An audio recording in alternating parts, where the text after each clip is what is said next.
মানে মূর্তিকার আর কি, যে মূর্তি বানায়, পাথরের মূর্তি বানায়, সে কি করলো যে দুটো পাথর জঙ্গল থেকে নিয়ে এসেছিল এবং জঙ্গল থেকে নিয়ে এসে সে ওই মূর্তি বানাবে বলে সেই পাথর দুটোর মধ্যে একটাকে নিয়ে ছেনি হাতুড়ি দিয়ে তাকে খোদাই করতে লাগলো।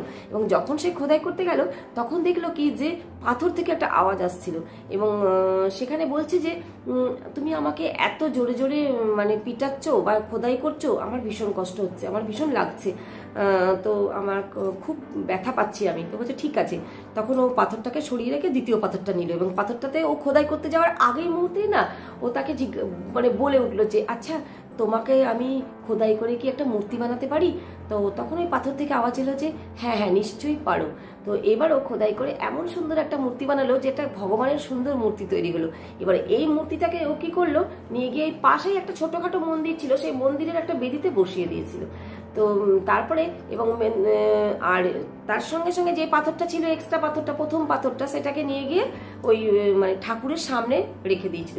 এবার ওই ওই সুন্দর ঠাকুরটাকে যারা ওই মন্দিরে আসতো না, ওই ঠাকুরটাকে দেখে অত্যন্ত মোহিত হতো এবং খুব খুশি হয়ে তারা ওই ঠাকুরটাকে ফুল, বেলপাতা, চন্দন যা হোক ফুলমালা সব দিত।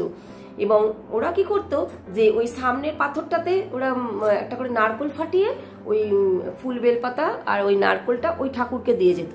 তো বেশ কিছুদিন এরম চলার পরে ওই প্রথম পাথরটি দ্বিতীয় পাথরটিকে বলতে লাগলো, মানে ঠাকুরটিকে বলছে যে তোমার কি ভালো ভাগ্য গো, দেখো তোমাকে মানুষ কি সুন্দর ফুল, বেলপাতা, হ্যাঁ চন্দন দেয়, দিয়ে যায়, আর আমার উপর দেখো প্রত্যেকে এসে নারকোল ভাঙে, আমারটার উপর দিই, আমার কত ব্যথা হয় জানো তো।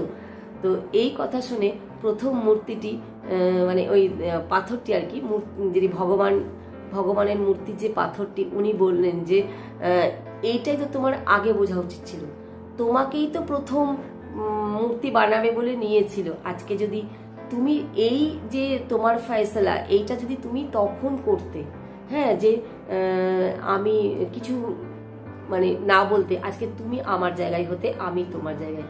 তাই জীবনের কিছু সিদ্ধান্ত হ্যাঁ এমনভাবে নিতে হয়, খুব বুঝে সুঝে নিতে হয়, তা না হলে পরে পস্তাতে হয়।